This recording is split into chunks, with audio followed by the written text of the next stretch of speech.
আমি ফ্রি ফায়ারকে সময় দিয়েছি, ফ্রি ফায়ার সেটার অবশ্যই আমাকে একটা মূল্য দিয়েছি। বাট আমি স্বেচ্ছায় সজ্ঞানে একটা কথা বলতে চাই আপনাদেরকে, যদিও বা এটা বলতে আমার নিজের কাছেই অনেক কষ্ট হচ্ছে। আজকে থেকে এই চ্যানেলে আমি আর কোনো ফ্রি ফায়ারের ভিডিও আপলোড করব না। আজকে থেকে আমি ফ্রি ফায়ারকে বিদায় জানাচ্ছি। আর কোনো ফ্রি ফায়ারের ভিডিও আপাতত আমার থেকে পাবেন না। এই হ্যাকগুলো কারা আনতেছে, কারা সেল করতেছে, এই হ্যাকের যে সোর্স কোডগুলো, এই সোর্স কোডগুলো আসতেছে কোথা থেকে? তো যাই হোক ভাই, যদি কোনোদিনও এগুলো ঠিক হয় তাহলে আমি হয়তো ব্যাক করতেও পারি। তাছাড়া আমি আর ফ্রি ফায়ারে থাকতেছি না, এটাই হচ্ছে আমার অফিসিয়াল স্টেটমেন্ট। আজ থেকে ফ্রি ফায়ারে কোনো ভিডিও আমার এই চ্যানেলে আপনারা দেখতে পারবেন না।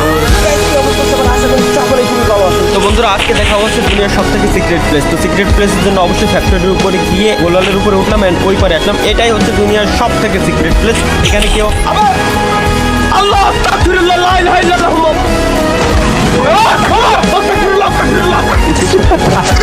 লাস্ট আমি একা সামনের থেকে গেল